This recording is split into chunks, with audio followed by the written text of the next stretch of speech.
إن الحمد لله وحده والصلاة والسلام على من لا نبي بعده وبعد فقد قال الله تعالى في كلامه المجيد وفي فرقانه الحميد أعوذ بالله من الشيطان الرجيم بسم الله الرحمن الرحيم ولا تقتلوا أولادكم خشية إملاق نحن نرزقهم وإياكم إن قتلهم كان خطأ كبيرا.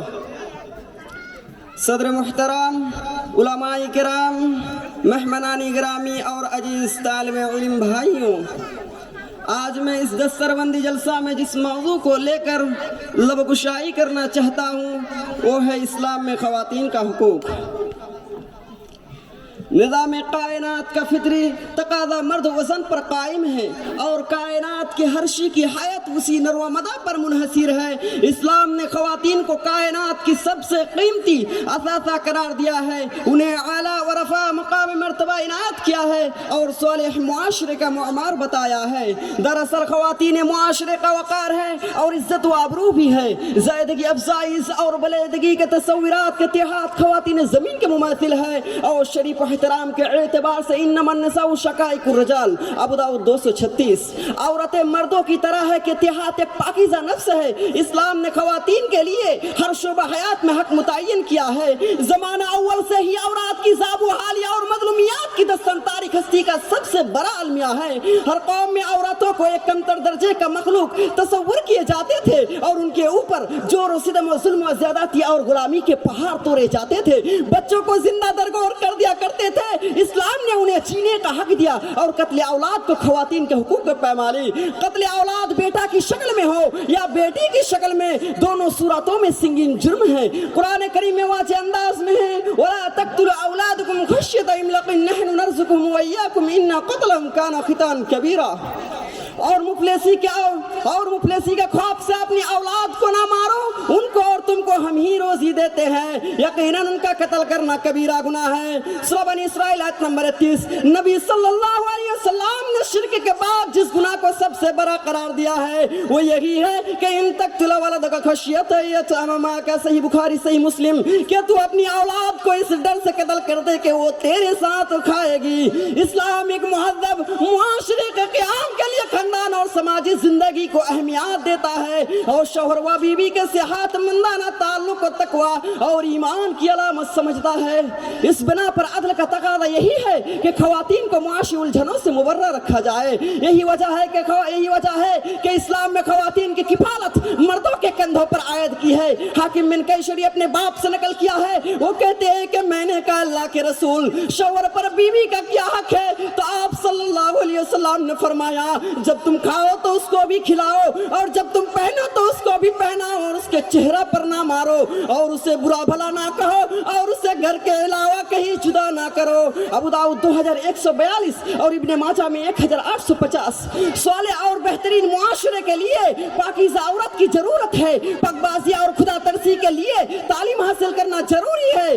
اپنے دائرہ میں رہتے ہوئے خواتین ہر طرح کے تعلیم کے زیور سے آراستہ ہو سکتی ہے اور یہ ان کا بنیادی حق ہے. اللہ تعالیٰ کا ارشاد قُلْ هَلْ يَسْتَوِي الَّذِينَ يَعْلَمُونَ وَالَّذِينَ لَا يَعْلَمُونَ إِنَّمَا يَتَذَكَّرُ أُولُو الْأَلْبَابِ. کہہ دیجئے محمد صلی اللہ علیہ وسلم کیا جاننے والے اور نہ جاننے والے دونوں برابر ہو سکتے ہیں. یقیناً نصیحت وہی حاصل کرتے ہیں جو عقل مند ہو. بعثت نبی صلی اللہ علیہ وسلم سے قبل جاہلیت کے زمانے میں خواتین کے لیے ورثت میں کوئی حصہ مقرر نہ تھا. بیٹی کی پیدائش قوم میں آر اور جلت سمجھی جاتی تھی اور اپنے لیے بوجھ تصور کر لی گئی تھی. اسلام نے خواتین کے حقوق کے ضرورتوں کے مطابق ماں بہن بیٹی بیوی کے لیے ورثت میں حصہ متعین کیا. للرجال نصیب مما ترک الوالدان والاقربون وللنساء نصیب مما ترک الوالدان والاقربون ما قل منه وكثر نصیبا مفروضا. ماں باپ اور خواہش اقارب کے ترکہ میں مردوں کا حصہ بھی ہے اور عورتوں کا بھی، خواہ و مال کم ہو یا زیادہ حصہ مقرر کیا ہوا ہے. سورہ نساء آیت نمبر 7. اس آیت میں اللہ تعالیٰ نے فرمایا ہے کہ مردوں کی طرح عورتیں اور بچے بچیاں اپنے والدین اور اقارب کے مال میں حصہ دار ہوگی، انہیں محروم نہیں کیا جائے گا. تاہم یہ الگ بات ہے کہ لڑکی کا حصہ لڑکے کے حصے سے نصف ہے. یہ عورت پر ظلم نہیں ہے نہ اس کا اعتکاف، بلکہ اسلام کا ایک قانون میراث عدل و انصاف کے ہے، کیونکہ عورت کو اسلام نے معاشی کی ذمہ داری سے فارغ رکھا ہے اور مرد کو اس کا کافل بنایا ہے۔ علاوہ سے عورت کے پاس مہر کی صورت میں جو مال آتا ہے وہ ایک مرد ہی اسے ادا کرتا ہے، اس لحاظ سے عورت کے مقابلے میں مرد کے پاس کئی گنا زیادہ مالی ذمہ داریاں ہیں۔ اس لیے اگر عورت کا حصہ نصف کے بجائے مرد کے برابر ہوگا تو یہ ظلم ہوتا، لیکن اللہ تعالیٰ نے کسی پر بھی ظلم نہیں کیا، کیونکہ وہ عادل بھی ہے اور حاکم بھی ہے۔ ایک خاتون کا دل شفقت و محبت سے کوٹ کوٹ کر بھرا ہوا ہوتا ہے۔ قدرت نے اسی پیار اور ممتا کی وجہ سے نسل انسان کی بقا اور تحفظ کی ذمہ داری ان کے سپرد کی ہے۔ ایک ماں سے زیادہ دلار اور علم و گناہ کا سرجسم اس جہاں میں کوئی اور نہیں ہو سکتا ہے، علاوہ سے کوئی اور آت نہیں ہو سکتا ہے۔ اللہ تعالیٰ 15 پارے میں سورہ بنی اسرائیل میں فرماتا ہے وَقَضَىٰ رَبُّكَ أَلَّا تَعْبُدُوا إِلَّا إِيَّاهُ وَبِالْوَالِدَيْنِ إِحْسَانًا إِمَّا يَبْلُغَنَّ عِندَكَ الْكِبَرَ أَحَدُهُمَا أَوْ كِلَاهُمَا فَلَا تَقُل لَّهُمَا أُفٍّ وَلَا تَنْهَرْهُمَا وَقُل لَّهُمَا قَوْلًا كَرِيمًا۔ اور تیرے پروردگار نے صاف صاف حکم دے چکا ہے کہ تم اس کے سوا کسی اور کی عبادت نہ کرنا اور ماں باپ کے ساتھ نیک سلوک کرنا۔ اگر تیری موجودگی میں ان میں سے ایک یا دونوں بڑھاپے کو پہنچ جائے تو ان کے آگے اوف تک نہ کہنا، نہ انہیں ڈانٹ ڈپٹ کرنا، بلکہ ان کے ساتھ ادب و احترام سے بات چیت کرنا۔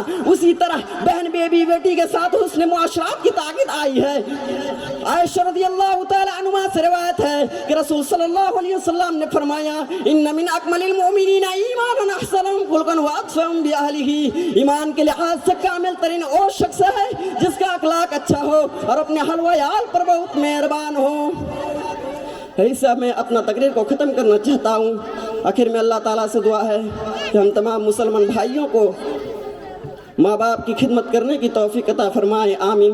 وآخر دعوانا ان الحمدللہ رب العالمین، والسلام علیکم ورحمۃ اللہ وبرکاتہ۔